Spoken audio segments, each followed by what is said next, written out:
আসসালামু আলাইকুম, স্বাগত জানাচ্ছি প্রজন্ম টেলিভিশনের প্রাইম নিউজে। সাথে আছে আমি তানজিলা টুইঙ্কেল। শুরুতেই থাকছে গোল্ডেন এজ হোম কেয়ার সংবাদ শিরোনাম। গুপ্তচর বৃত্তি ঠেকাতে নজিরবিহীন কৌশলে মনোযোগ দিচ্ছে রাশিয়া। যুদ্ধবিরতির মধ্যেও গাজা ইসরায়েলি হামলায় নিহত 25। আবারও জেনজি বিক্ষোভে উত্তাল নেপাল, কারফিউ জারি। 14 বছর পর ফিরল তত্ত্বাবধায়ক সরকার ব্যবস্থা। সাকিবের সোলজারের বিরুদ্ধে উঠল গুরুতর নকলের অভিযোগ। এতক্ষণ শুনছিলেন শিরোনাম, এবার ফিরছি পুরো খবরে। ইউক্রেনীয় ড্রোন হামলা ও গুপ্তচর কার্যক্রম থেকে দেশটির গুরুত্বপূর্ণ স্থাপনাগুলোকে সুরক্ষিত করতে এবার একগুচ্ছ কঠোর আইন পাশ করেছে রাশিয়া। ক্রেমলিনের এই সিদ্ধান্ত যুদ্ধ দীর্ঘস্থায়ী হওয়ার ইঙ্গিত বহন করছে বলে মনে করছেন বিশ্লেষকরা। প্রেসিডেন্ট ভ্লাদিমির পুতিন গত সপ্তাহে স্বাক্ষরিত এক ডিক্রির মাধ্যমে রাশিয়ার জ্বালানি স্থাপনা প্রহরায় রিজার্ভ বাহিনী মোতায়েন, ইন্টারনেট ব্ল্যাকআউট এবং গুপ্তচর বৃত্তির জন্য সর্বোচ্চ সাজা বৃদ্ধির অনুমোদন দিয়েছেন। ইউক্রেনের বিমান হামলায় রাশিয়ার বহু তেল শোধনাগার ক্ষতিগ্রস্ত হয়েছে, যার ফলে দেশটিতে জ্বালানি তেলের দাম বৃদ্ধি পেয়েছে। নতুন আইনে রিজার্ভ সদস্যদের দিয়ে তেল শোধনাগার সহ গুরুত্বপূর্ণ স্থাপনা পাহারা দেওয়ার বিধান রাখা হয়েছে। এজন্য প্রায় 20 লাখ রিজার্ভ সদস্যদের কাজে লাগানো যাবে। এছাড়া বিদেশ থেকে ফেরত রাশিয়ানদের সিম কার্ড 24 ঘন্টার জন্য ব্লক রাখার নিয়ম চালু রয়েছে। ড্রোন হামলা পরিচালনায় মোবাইল নেটওয়ার্ক ব্যবহার রোধ করতেই এই পদক্ষেপ। গুরুত্বপূর্ণ অবকাঠামোর সুরক্ষা জোরদারের পাশাপাশি গুপ্তচর বৃত্তি ও আত্মঘাতী হামলার জন্য সাজা কঠোর করেছে মস্কো। এ ধরনের অভিযোগ পাওয়া গেলে এখন থেকে 14 বছর বয়সী অপ্রাপ্তবয়স্কদেরও বিচারের আওতায় আনা যাবে। এমনকি অপ্রাপ্তবয়স্কদের এই সংক্রান্ত কোনো অপরাধে জড়িত থাকার প্রমাণ পাওয়া গেলে আজীবন কারাদণ্ডের বিধান রেখেছে আইনটি। উল্লেখ্য, ইউক্রেন যুদ্ধে রাশিয়ার এই পূর্ণাঙ্গ আগ্রাসন এখন দ্বিতীয় বিশ্বযুদ্ধের সময় তাদের যুদ্ধের সময়কালকেও ছাড়িয়ে যাবে। ক্রেমলিন যদিও যুদ্ধবিরতির জন্য আলোচনায় আগ্রহের কথা বলছে, কিন্তু বিশ্লেষকরা মনে করছেন বাস্তবে যুদ্ধ থামানোর কোনো ইচ্ছা পুতিন সরকারের নেই। যুদ্ধবিরতির মধ্যেও ইসরায়েলি বাহিনীর ধারাবাহিক হামলায় বুধবার গাজা উপত্যকায় কমপক্ষে 25 জন ফিলিস্তিনি নিহত হয়েছেন। গাজা সিটির আল জেইতুন এলাকায় বাস্তুচ্যুত পরিবার থাকা একটি ভবনে ইসরায়েলি বিমান হামলায় 5 জন নিহত হন। খান ইউনিসের দক্ষিণে আল মাওয়াসি এলাকায় ড্রোন হামলায় আরও 5 জন আহত হন। পূর্ব গাজা সিটির আল সুজাইয়া অঞ্চলে কামান হামলায় 1 জন নিহত, 4 জন আহত হন। এছাড়া খান ইউনিসের পূর্বে বেশ কয়েকটি বাড়ি ভেঙে দেওয়া হয়েছে বলে খবর পাওয়া গেছে। ফিলিস্তিনি স্বাস্থ্য মন্ত্রণালয় জানায়, বুধবারের হামলায় 25 জন নিহত এবং 77 জনেরও বেশি আহত হয়েছেন। অক্টোবর 2023 থেকে এখন পর্যন্ত গাজায় মোট নিহতের সংখ্যা বেড়ে দাঁড়িয়েছে 69,513 জনে, আর আহত হয়েছেন 1,70,745 জন।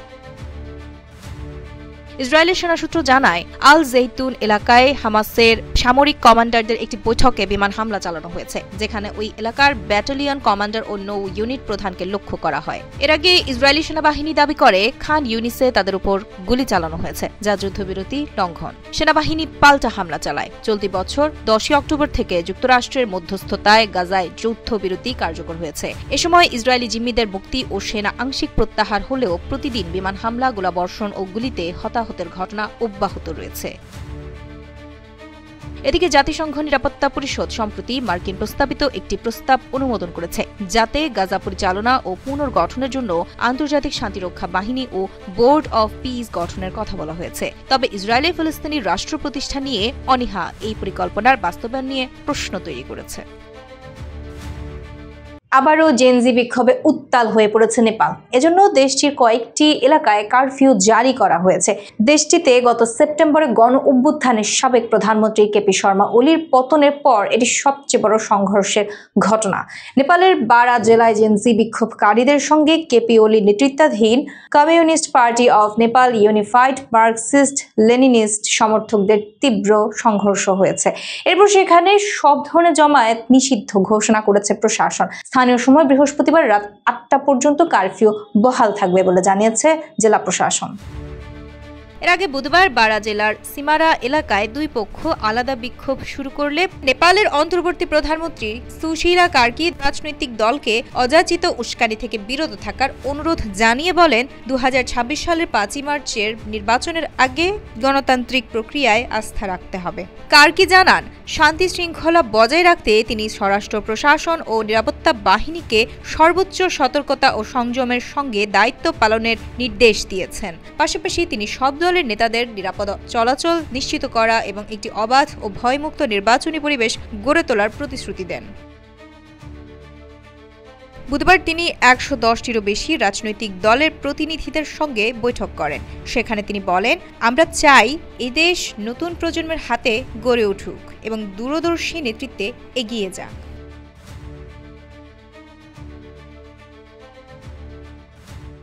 সংবিধানে তত্ত্বাবধায়ক সরকার ব্যবস্থা পুনর্বহাল করে রায় ঘোষণা করেছেন সুপ্রিম কোর্টে আপিল বিভাগ। এর মধ্য দিয়ে 14 বছর আগে আদালতের রায় বাতিল হওয়া তত্ত্বাবধায়ক সরকার ব্যবস্থা আবারও ফিরে এলো। নির্দলীয় তত্ত্বাবধায়ক সরকার ব্যবস্থা সংক্রান্ত সংবিধানের ত্রয়োদশ সংশোধনী বাতিলের রায়ের বিরুদ্ধে বৃহস্পতিবার সকালে রায় দিলেন সর্বোচ্চ আদালত। দেশে 14 বছর পর ফিরল তত্ত্বাবধায়ক সরকার ব্যবস্থা।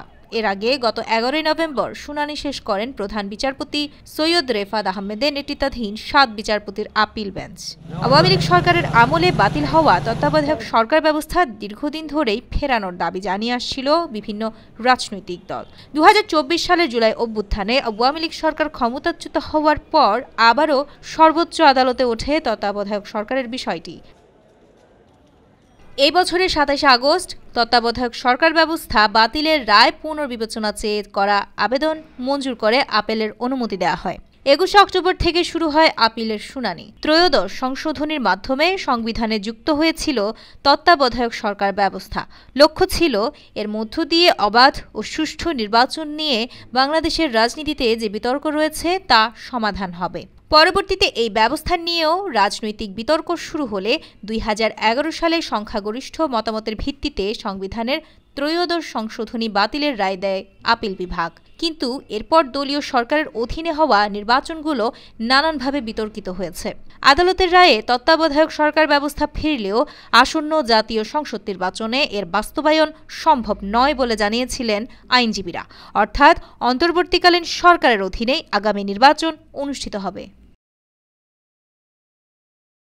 শেষ করছি বিনোদনের সংবাদ দিয়ে।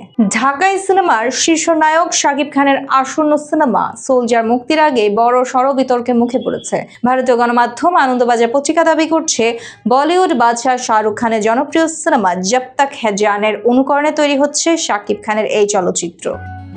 আনন্দবাজার তাদের প্রতিবেদন উল্লেখ করেছে, দীর্ঘ সিনেমা জীবনে শাকিব খান বাংলাদেশের অনুরাগীদের কাছে কিং খান নামেই পরিচিত। অন্যদিকে ভারতীয় অভিনেতা শাহরুখ খানকেও তার ভক্তরা প্রায় 30 বছর ধরে একই নামে ডেকে আসছেন। পত্রিকাটি বলছে, নামের এই মিলের পর এবার শাকিব খান শাহরুখ খানের সিনেমাকেই অনুপ্রেরণা হিসেবে নিচ্ছেন। আনন্দবাজারের দাবি অনুযায়ী শাকিব সোলজার ছবির চিত্রনাট্য একেবারেই শাহরুখ খানের 2012 সালের ব্লকবাস্টার সিনেমা জব তক হ্যায় জানের আদলে সাজানো হয়েছে। শুধু নায়কের চরিত্রেই নয়, মিল পাওয়া যাচ্ছে সিনেমার নায়িকা বিন্যাসেও। যশ চোপড়া পরিচালিত জব তক হ্যায় জান ছবিতে শাহরুখ খানের বিপরীতে ছিলেন দুই নায়িকা, ক্যাটরিনা কাইফ ও অনুষ্কা শর্মা। ঠিক একইভাবে শাকিব খানের সোলজার সিনেমাতে রয়েছেন দুই অভিনেত্রী, তানজিন তিশা ও জান্নাতুল ফেরদৌস ঐশী। প্রতিবেদনে একটি সূত্রের বরাত দিয়ে আবারও দাবি করা হয়েছে, সোলজার সিনেমায় তানজিন তিশার চরিত্রটি নাকি হুবহু জব তক হ্যায় জান ছবিতে অনুষ্কা শর্মা অভিনীত আকিরা চরিত্রের আদলে তৈরি করা হয়েছে। সান মিউজিক অ্যান্ড মোশন পিকচার্স প্রযোজিত সোলজার সিনেমাটি অ্যাকশন ড্রামা ঘরানার। জানা গেছে, এই সিনেমায় শাকিব খানকে একজন দেশপ্রেমিক হিসেবে দেখা যাবে, যিনি দেশের দুর্নীতি ও সিন্ডিকেটের বিরুদ্ধে লড়াই করবেন।